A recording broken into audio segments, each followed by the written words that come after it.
Señoras y señores, what is going on? Welcome on in, everyone, to today's edition of Citywide Special. Come and get some good vibes, ladies and gentlemen. It is Friday, August 25th, and today on Citywide Special, the Birds, the Philadelphia Eagles, concluded preseason play, and now finally it's fucking over, and I can just worry about the damn regular season, and all eyes right now are on the New England Patriots as we head over to Foxborough, Massachusetts, or as they call it up there, Foxborough, Mass. And we take on Bill Belichick and the Patriots. We're going to talk about what took place yesterday, some of the roster news. We're looking at the Union. They're gearing up tomorrow. They're facing off against DC United. We're in our nation's capital tomorrow night. The Philadelphia Phillies gear up for a 3-game set against the St. Louis Cardinals. That should be an easy one, or will it? That is the question that we will ask here today.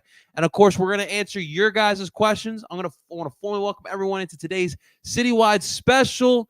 Your show, your place. We're hanging out. We're taking it easy with our Citywide Special. We'll go over what today's Citywide Special deal of today is. But real quick, what's going on? We got Facebook. We got YouTube. We got Twitter. We are live right now on DSM Media. We got TikTok in the building as well. Hope everyone is having a great day. Comment section's open right now on TikTok and on YouTube here. So drop your comments, questions, concerns as the live show goes on. We read those. We interact. I want to hear from you guys. You guys are part of the show as well. So give us your comments, questions, concerns. Eagles, Sixers, Phillies, Flyers, Union, anything sports, anything culture, anything. Drop it, please. Drop it in the comment section. All right, so let's get into today. We're going to be fast and furious, no Vin Diesel here today. So, as we conclude the week, today's Citywide Special, we have a tequila, otra vez, little tequilita. We have tequila añejo from Kirkland. Shouts to Kirkland. Today's Citywide Special is sponsored by Kirkland. All right, you got the Kirkland tequila añejo. Okay, un poquito tequilita, añejito, para los parceros. And then you got a Kirkland hard seltzer. Dude, I'm not even lying. These bad boys are from New Year's. They're just chilling in my fridge. They're nice and cold. That's the good part about it. I never had a dry-aged seltzer. So we'll see how that turns out. I'm sure it's going to be delicious. Another one of those words I can't say. Delicious. Gorgeous.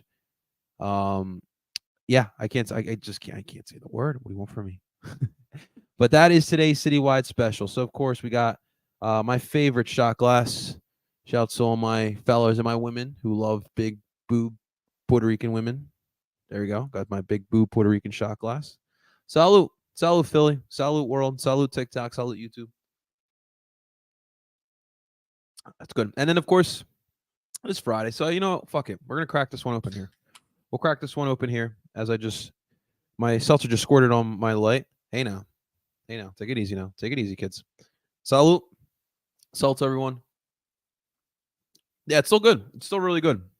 It's still nice and refreshing. It still tastes like a mango. Like a little mango water ice. Like a little Rita's mango water ice. A little mango gelati with a twist ice cream.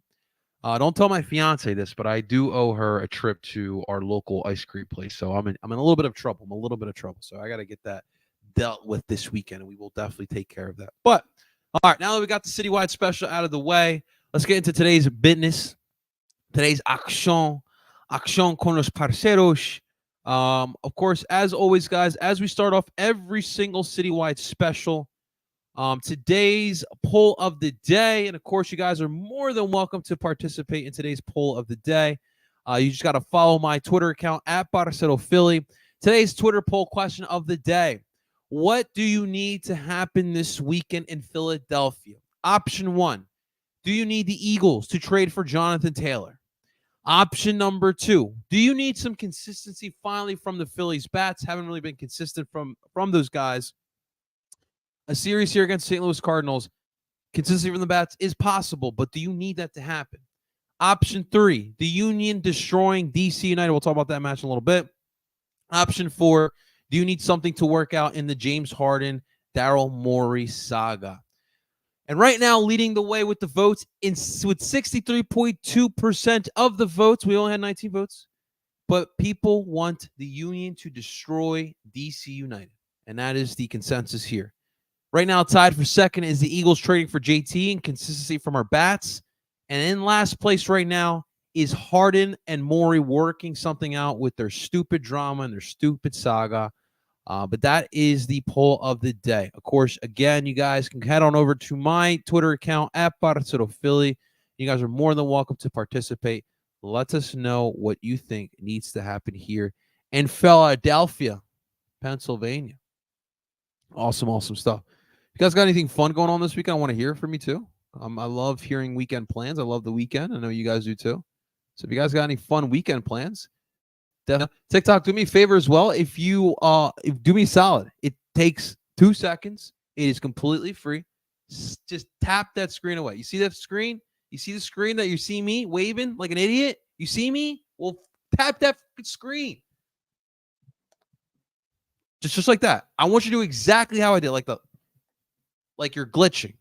I want you to do it just like that. I appreciate you guys. I appreciate that. What's up right now? How you feeling, brother? Right now, who does Real Madrid play this weekend? That's what we need from you. What's going on, brother? It's good seeing you, man.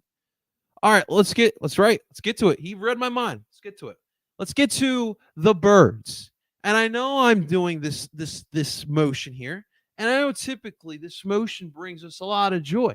But last night, it brought a little displeasure. Now, here in Philadelphia, we're not stupid. Preseason football does not matter. Okay. It's a time for guys who are trying to get a job in this league.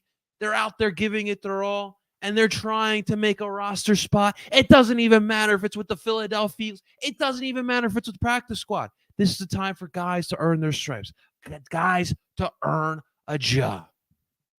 And what does Anthony Richard do? He treats last night's game like it's week 14 of the regular season.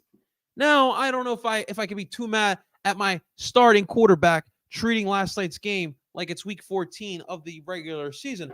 I probably want to see that from your rookie quarterback. I feel like if 2017 you saw that from Carson Wentz, you would have felt something, a little something. But I digress. We'll talk about that in just a second. But the Philadelphia Eagles did fall against the Indianapolis Colts. It was a pretty boring game. I'm not going to lie to you guys. There's nothing really memorable going on. Of course, the memorable thing in this game is Anthony Edwards. Not Anthony Edwards. I'm gonna keep mixing names. Anthony Richardson, the first-round draft pick of the Indianapolis Colts. A lot of hope in Indy that Richardson can be the guy to take over and be the next franchise. You guys realize this, that the Colts have had so many franchise quarterbacks, more than most. I mean, if you even go back to their Baltimore days, Johnny Unitas is one of the best of all time that nobody ever talks about. Literally changed the way you play the position of quarterback.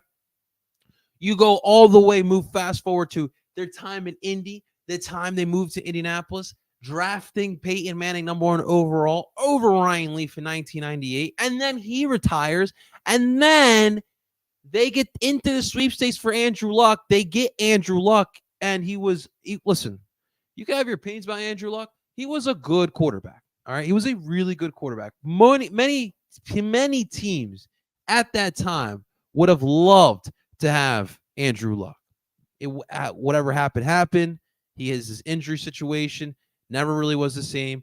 And then he ups and retires at like 29 years old. And I can't believe still to this day, all those Colts fans that booed Andrew Luck as he's leaving the field in the last preseason game because he retired before that game. And they got their karma. And they went through the years of what? Jacoby Brissett, Phillip Rivers on his last life, Carson Wentz. That was good. Matt Hasselbeck. Matt Hasselbeck was there with Andrew Luck, but still I digress. They really haven't had a lot of luck at that position since Andrew Luck. But now here comes Anthony Richardson, first-round draft pick, Florida Bull. And, dude, he's got the size. Like 6'4" kid. Obviously, he's mobile. And he's got a big, strong arm. And it seems like he's exactly what the team has been missing. So, whatever. He scores a touchdown in this game. Makes it like, 17-6. And he decides to celebrate this touchdown, which, it's not the end of the world. We've seen this before. But it's his celebration And he decides to do the motion I just showed, the flapping of the wings. Listen, I don't know if there's a backstory behind the celebration, but the fact of the matter is, okay, this man's a rookie quarterback going in the third preseason game, the final preseason game. Jalen Hurts in his street clothes, Devontae Smith, A.J. Brown, Fletcher Cox, Jason Carlson, all in their street clothes. And he's going up against second and third string players. And he's scoring touchdowns on these guys. And this guy decides to flap his wings to disrespect Eagles fans. That's what he was trying to do. I just want to understand this because I know that I'm getting old. I'm not stupid. I realize that. I may have the spirit of a young kid, but I know I'm getting old. I have this thing called respect and sportsmanship. When I play sports, I always try to do this. In life in general, I always try to implement this.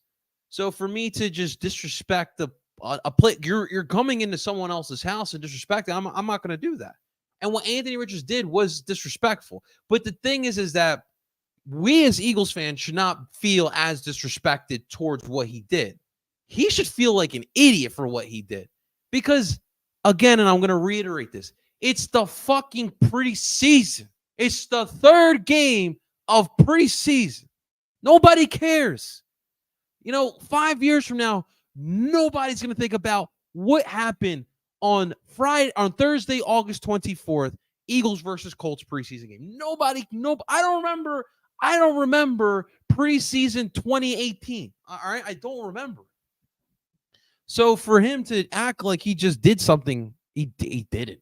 He just flat out did. And then you got the Colts social media, like egging it on. Like, what is wrong with you? I know the Colts right now look like a joke of an organization. After a couple of years ago, they looked like the creme of the crop. They looked like a golden standard, but they look like a joke. And Irsay's part of the problem too.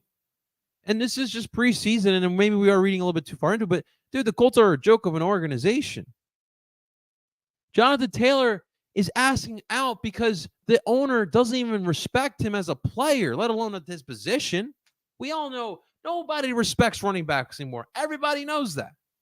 But for Christ's sakes, respect him as a human being, as a player who's been the best player on your roster for the last 3 seasons. Man's asking out. Colts are a joke, but I digress. It was a boring game. A couple things to take away. Tanner McKee, again, impressed. And yeah, he solidified the third quarterback spot 2 weeks ago. But I think what I've said is going to happen. I've got Anthony Richards in my head now. Tanner McKee will stay on this roster. He'll be that third inactive quarterback. He'll be holding that clipboard. But I think in the end, next year, you're going to have Tanner McKee and some other cheaper backup quarterback option are going to go ahead and battle for that backup position.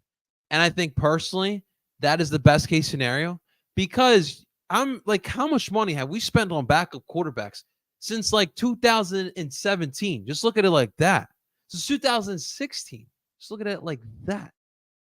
I mean, Chase Daniels, I'm sorry. Dude was expensive. Dude's made some good money in his NFL career. But it would be nice to actually spend that money elsewhere in other positions. I think Tanner McKee, he's got a year right now to continue impressing the coaching staff and make this coaching staff feel better next year with what we have in the quarterback room. So I thought he really impressed. I do want to give kudos to Trey Sermon. I had no hopes that Trey Sermon would make this team, but I give him kudos because he gave it an effort. I thought he looked solid yesterday. I think he had like 16 carries with 30 yards. He had 4 receptions on top of that with 29 yards. He did have a touchdown, and it was a valiant effort. I just don't think it's enough for him to make the roster. Obviously, we'll talk about Jonathan Taylor again, but I just don't see a way that Trey Sermon makes this team. I think it would be really difficult for Trey to make this. Excuse me, I just don't see that happening. Devin Allen had a nice long return. And you're looking at the 5 wide receivers. The top 4 receivers are set. Obviously, AJ Devontae, Quez, and Oz, your 4. The 5th is the big question mark. Do you go Covey? Do you go Nada? Do you go Devin Allen? Where do you go? I mean, realistically, that 5th guy, you're looking at a potential returner. Even though Britton Covey improved as the season went on, looks better in this year as well. I just don't think he's much of anything, if I'm being honest. So I think that you can improve upon in that position, but we'll see what that 5th wide receiver does look like. I think it should be Devin Allen. And then the tight end position is going to be tough too. Obviously you have Goddard. I think Stoll locked up a job as well, considering he's an elite blocker. But now it's between Grant Alcantara, Tyree Jackson, or Dan Arnold. And out of those 3, who do you decide? Grant obviously has been improved upon his blocking. He's very athletic. Same thing with Tyree Jackson. So that's where you really have those guys. Dan is, does a little bit of everything. But I think at the end of the day, you go Grant Alcantara, if I'm being honest. I think his blocking solidified because his athletic ability and plus health is extremely important, especially with Grant and Tyree. That's the big problem with those 2. But I think Grant keeps that 3rd spot. Dude, Suopeta might not even make the squad. Josh Sills, I know he's controversial, but he's pretty much solidified a roster spot. Alongside Tyler Seen, the was a 3rd-round draft pick, 2nd-round draft pick. He also has really solidified a backup spot as well. Obviously, the line is kind of set in stone, the starting positions, but it's crazy. Even Suopeta might even get cut.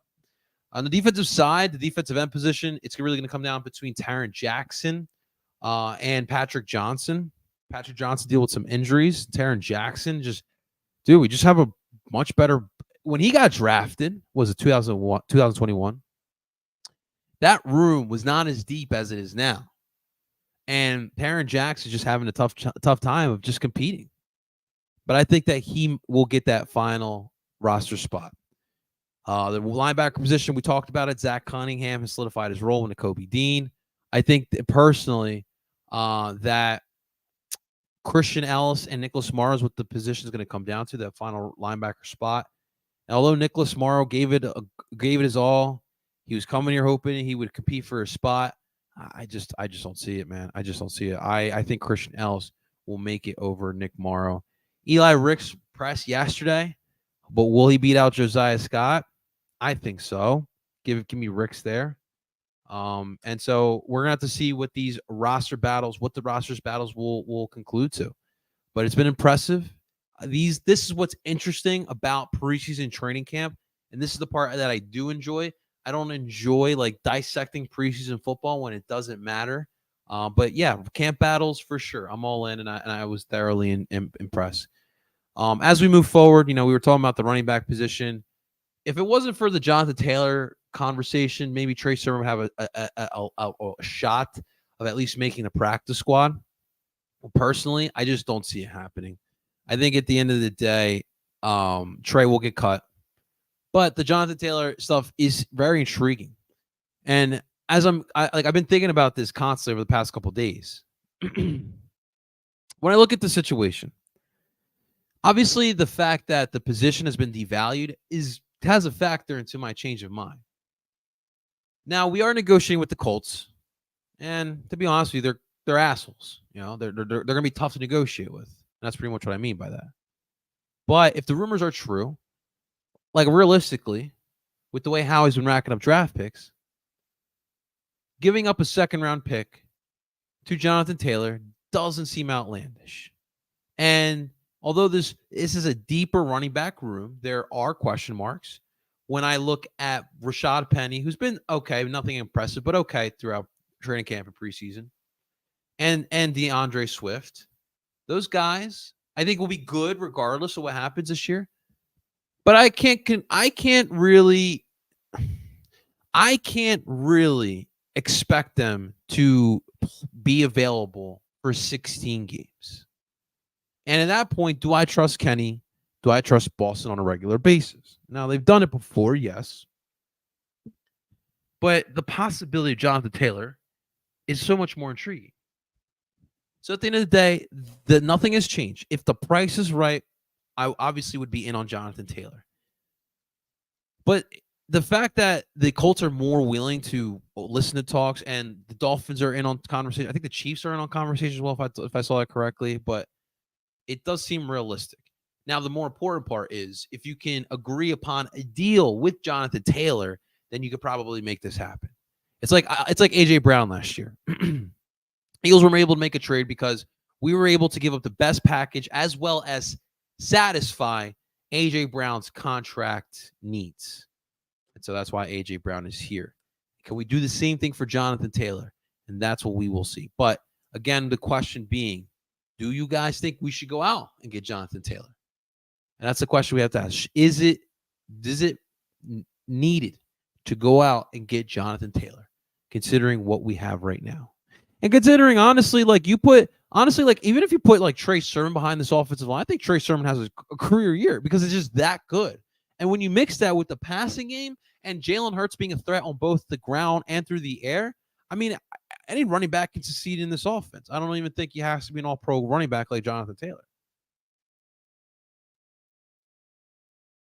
They are just that good, man. They are just that good. But yes, preseason's over. We look ahead at the regular season. And really the main question is, how will this team respond following the Super Bowl loss? That's where a lot of people want to see. And I think we feel confident because the team's in place. I think more importantly, the quarterback position has us feeling so comfortable because of the way Jalen Hurts has developed and because what he's saying and what this team looks like going into the season as well. I'm really excited. I think these guys are hungry. I think these guys, first off, are well led. So I feel like going into this upcoming season, they're going to have their heads even keel. They're going to come in here hungry, looking to get back to the big game. Honestly, I think they're going to be better than last year. I know that's hard in certain aspects. Like, I don't think that they will get 70 sacks again.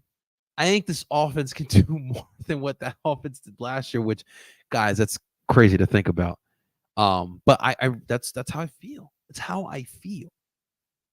And I'm excited, man. 2 weeks away from football season. I get to actually watch a game on the beach. If you guys are familiar, Brigantine, right above Atlantic City, that little beach island above AC, they do a beach watch along on the beach, especially for Eagles fans, since this is Eagles country. So I've never been able to do that. So I'm excited to do that, hopefully, this year. So if you're in Brigantine, make sure you keep an eye out for that. Make sure you say hello to me. What's up? What's up? What's up, Parcero? What's going on? Go Birds. Yeah, Birds. All right. TikTok, you quiet today. What's going on, TikTok? What's up, Dylan? What's up, Dylan? Any other? Hold on, Dylan. Appreciate the question, Dylan. Just want to make sure no one else dropped the question. Who do you have beef? I'm assuming you're talking about Anthony Richardson. I don't know who Anthony had beef with. I don't know if there were fans beforehand that wanted to egg him on, which, I mean, that's just Philadelphia in general. But he clearly was offended, and he clearly went out there looking to piss people off. I mean, in reality, and I don't know how Shane feels like it. Shane's a guy who was here. Like, if Nick Sirianni were to see Jalen Hurts do that as a rookie quarterback, how would have Nick Sirianni treated that in 21? Jalen would never do immature shit like that. And not saying that Anthony's not going to succeed either, because, like, you know, there's different styles of playing this position. Personally, I'd prefer Jalen Hurts over Anthony Richardson, but that's just me. But I don't know what he was doing. And honestly, if you're a starting quarterback in the NFL, you're the CEO of the company, you need to act better. You know, CEO companies don't do that. All right. And so if I'm the Colts, if I'm Shane, I'm not happy with that. I'm not happy with that. But that's not my team. It's not my problem. Bro is a rookie quarterback. Like, who is he? Who is he? Exactly. Who the hell is he? He's trying to make his name, and that's fine. Dylan, making your name in the league early on is fine, but not in preseason football. Do that early on in the year when you're playing the Titans, a division rival. Do that against the Texans, against the Jags, not against the Eagles against their third stringers in the preseason game. You look like a joke. And that's what I took away from it. Anthony Richards is a joke. Tanner McKee's a boss. Trey Sermon gave a great effort. That's what I took away. 0-0. What's 0-0? Is that a score prediction? You didn't tell me Real Madrid's playing right now. Who's Real Madrid playing? International soccer, or not international, but European soccer is going underway across the pond, as they say. So I'm excited. I'll try to watch some of those games tomorrow morning. I got to wake up early. Head down to the Jersey Shore. We're going to the shore. So maybe I'll catch some prem or some. So I need to find a way to watch the Portuguese league because I'm all in on Porto. I already told you guys I got my Porto. I don't have the hat here today. But yeah, Porto or die. Forza Porto. Forza Porto. I'm excited. I'm excited for Euro soccer. But speaking of soccer, let's get into our Philadelphia Union. Of course, real quick with the U.S. Open Cup, we do have to mention that. Congratulations to the Houston Dynamo making it to the U.S. Open Cup final. And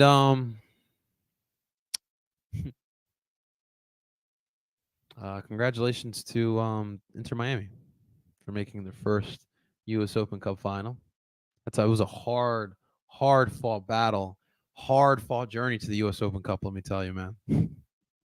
Well, all right. Let me not disrespect them completely because they did win a bunch of games without Messi.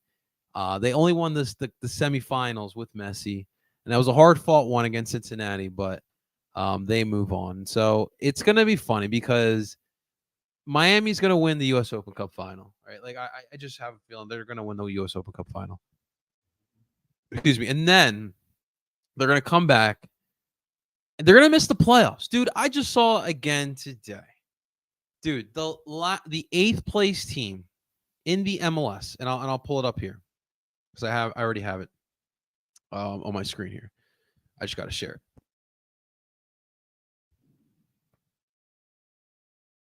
All right, here's the standings. The last place team in the Eastern Conference, not the last place, the last playoff spot in the Eastern Conference is held by the Chicago Fire. And by the way, DC United, who we play this weekend, is in 10th place, right behind Chicago with 30 points. Chicago has 32 points with Montreal. All right. Red Bull with 29. Those are the 3 teams, or 4. Am I looking at 4? I'm looking at 4 teams right now. Those are the 4 teams you need to keep an eye out for. Because you never, ever, ever count out the Red Bull. You never do that. The Red Bull will be alive until the final match day of the season. That's guaranteed. DC, Chicago, they're messes, to be honest with you. So I could definitely see them dropping. Montreal's interesting. They've had spurts throughout the season. It's not the best roster, but clearly they are fighting. And so, regardless of the facts, Miami has to make up a total, let me double check here, a total of 15 points. I'm sorry, 14 points. And they have what? I think it's 30. Is it 32 games we play? They have 8 matches, and they have 14 points to make up. It's a lot of ground to make up. Does Messi's Miami have enough of what it takes? So that would mean that Messi's Miami has been winning since that Cruz Azul match earlier on in Leagues Cup. They haven't lost since. So you're talking about going on almost a 20-game winning streak. Now, obviously everyone is high on Messi, and especially these Messiites are fucking weird, and they think that Messi's about to win the MLS Cup. But even Vegas thinks that Messi and Miami are going to win the MLS. They have the 3rd best odds. They're not even in the playoff picture right now. I don't think it happens. I'm sorry, Messiites. Don't think it happens. It's going to be really tough. It's not only do you have to win games, but you also need teams to do you solids, and I don't think that will happen. What? Wait, what? Oh, I can't read this guy's name. I don't speak. Is that Arabic? I'm sorry, brother. I don't have a Toyota for sale. I don't drive Toyotas, but I appreciate you coming by, man. Do you have Do you have a Philadelphia Union kit for sale? That's the better question. Because I'll buy that. A Toyota I won't buy, but a Union kit I will buy. Dude, I love it right now. Appreciate you right now. Appreciate you. What you saying no to? No, they won't. And also, I want to give a shout out to San Diego and San Diego loyal fans because, dude, I feel for them. So as we know, with MLS expansion, we're getting a club in San Diego. So that does mean that the USL side, the San Diego Loyal, if you guys aren't familiar with them, they are the team that are coached by Landon Donovan, the U.S. legend. So they, unfortunately, after this season, will dissolve. It is unfortunate because it's, again, another trend that we have seen throughout U.S. soccer in general. An MLS expansion side comes up, and that means the USL side, who has captivated a market that the MLS took so long to get to, gets dissolved. So you kind of have to switch from your loyal scarf to whatever the San Diego team is going to be called. I don't even know. And it just sucks because not everybody wants to join the big, conglomerate that is the MLS. And I understand that. I completely understand that. I don't fault you for being someone like that. You are entitled to like whatever it is you like. And it is unfortunate. It is unfortunate. But what do we do? What do we do? At the end of the day, the way American soccer works, there's no such thing as pro promotion relegation. I'll be honest with you. You pro-rel people don't make it easy to support it. There are obvious reasons that promotion relegation is beneficial to the sport, but these people in America make us hate it, make us hate the idea because they are so radical that it just turns you off to the concept. You don't need to attack the MLS because you don't have what you want. That's just being a child. So it is what it is. It sucks. And in a realistic world, it would be awesome if the Loyal can just move up to the MLS, kind of like FC Cincinnati. But, money talks and bullshit walks. And that's just the reality of our society, guys. But I do feel for those fans. I don't blame those fans for not wanting to be San Diego FC, whatever they're going to call themselves, fans. But at the end of the day, it's just the reality of our season here. Not our season, our league. And our just soccer picture in general. But the Union are gearing up now. Leagues Cup's over. We can stop talking about Leagues Cup. Over it. I'm done. I'm focused on MLS play. I'm focused on the playoffs. And right now, the Union are gearing up for their final stretch. And I think that I know everyone wants to exclude what the Union did in Leagues Cup, and they just want to focus on the loss to Miami. And I understand that, and it was disappointing.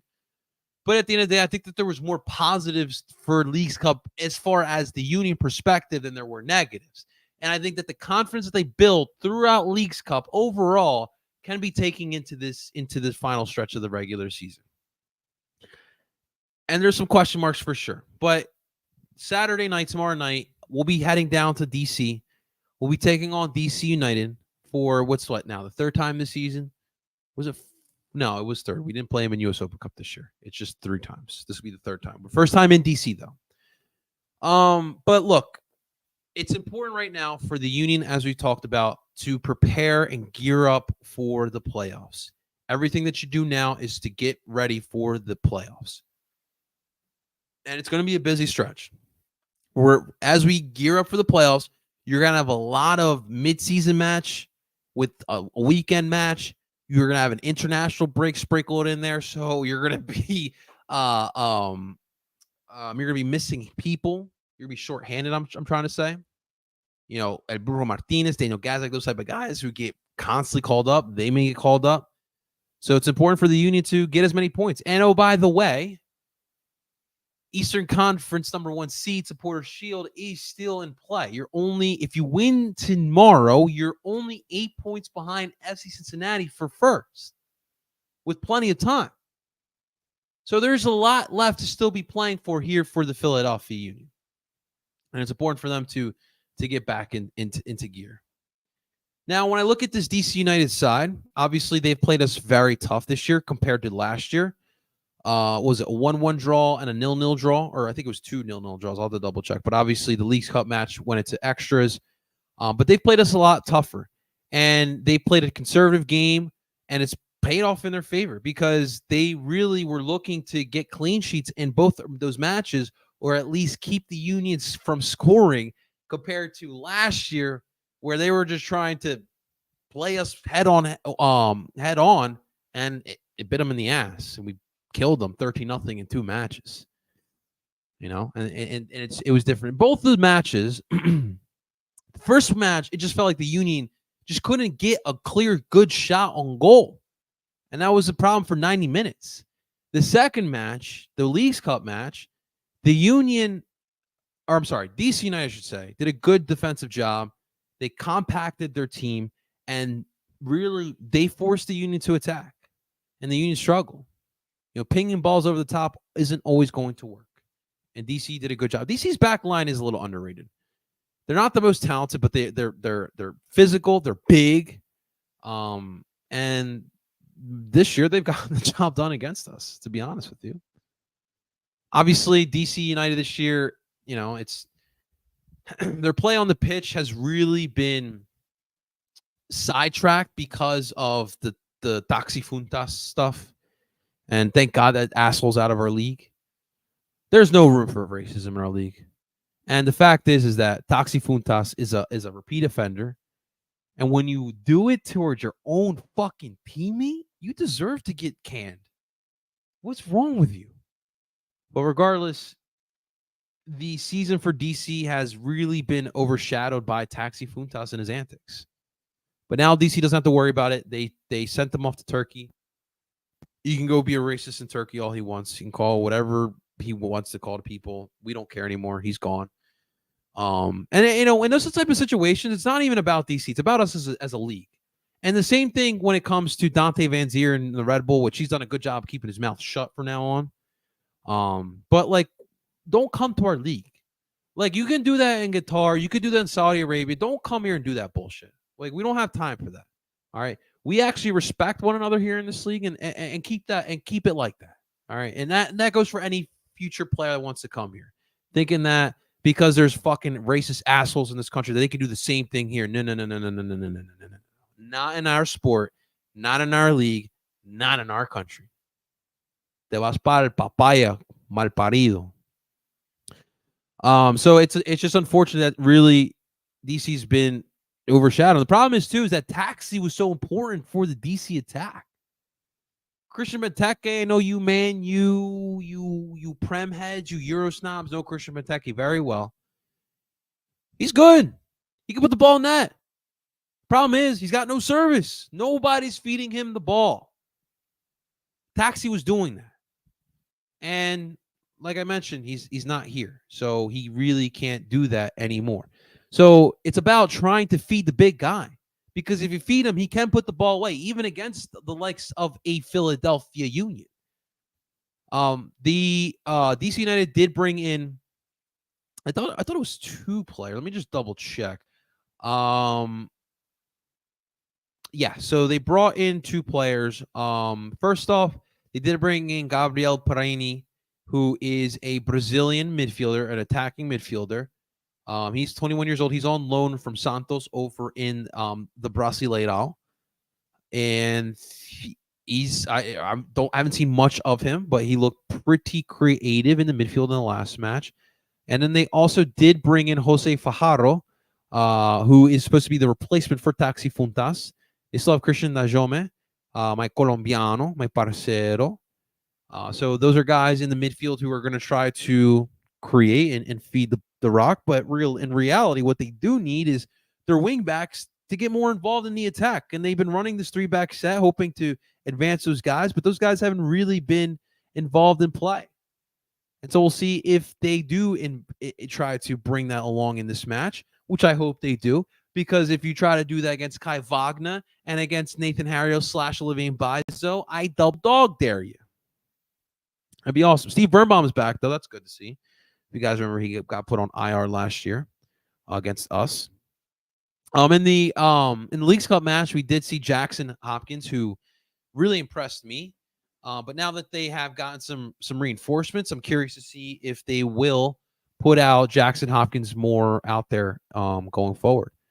But that dude definitely did that. So, and I was thoroughly impressed.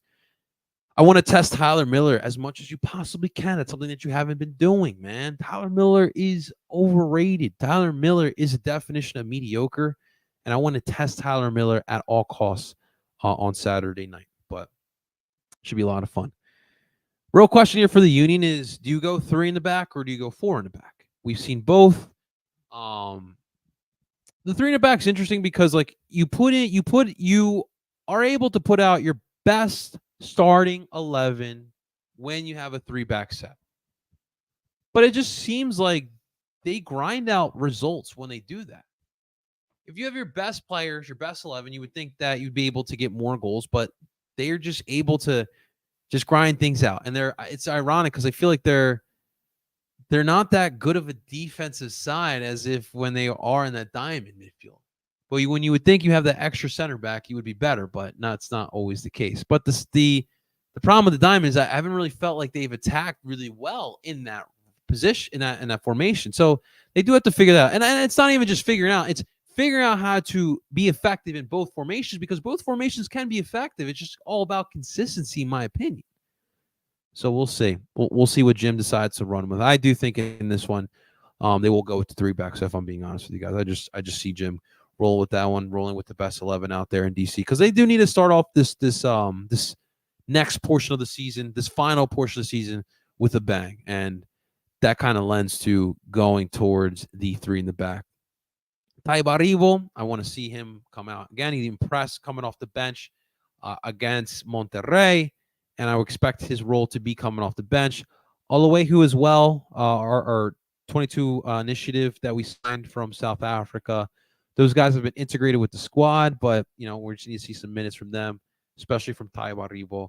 So I'm excited to see Ty. I think there's a lot of hope and a lot of hype for Ty, and I really do think that he's going to be impressive. And you just need someone coming off the bench to provide attack.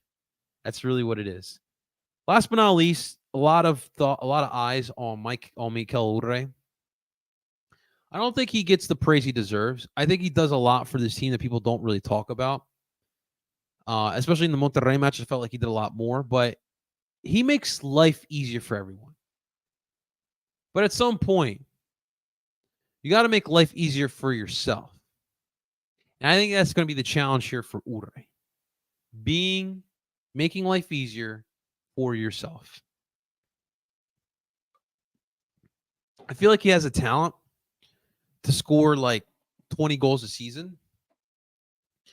But I think you sometimes just got to be a little selfish. Just a little bit. And finish in the final third as well. All right. So we shall see. We shall see. I think the Union will win tomorrow night. I think it'll be a 2-0 win.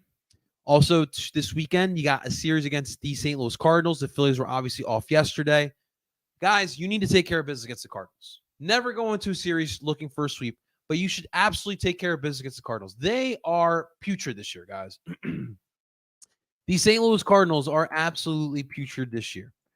It's not what we typically have known them to be. They're 56-72. They have the second worst record in the NL. So you should be able to take care of business here against them. It was good. Last series was good. You were able to get a series win against the San Francisco Giants. You didn't get the sweep like that you should have gotten, but you were able to get some runs, right? You got a series win, right? And so take that momentum here against the Cardinals. I have I thought I had matchups. Where did it go? Here we go. Today you have Christopher Sanchez going against Miles Mikolas. Wheeler's going up against Hudson, and Aaron Nola is going up against Rom. We will discuss the series this upcoming Monday. Awesome stuff, man. Glen Mania. Enjoy the time down in our nation's capital. I was definitely trying to go to that one, but hey, duty calls, man. Hopefully not a third 0-0 versus them. I agree with you, John. I agree with you. You cannot draw this one. You got to get the win. Let's try to get that supporter shield. Guys, I got to hop out. I appreciate you guys coming on in here today. Really do appreciate it. That does it for this week. We'll be back on Monday to talk about all the weekend action. Thanks so much for watching, guys. Make sure you guys hit the like button, subscribe for more. Until next time, I go, I am El Parcero Philly. I'll see you guys the next one. Take care, guys.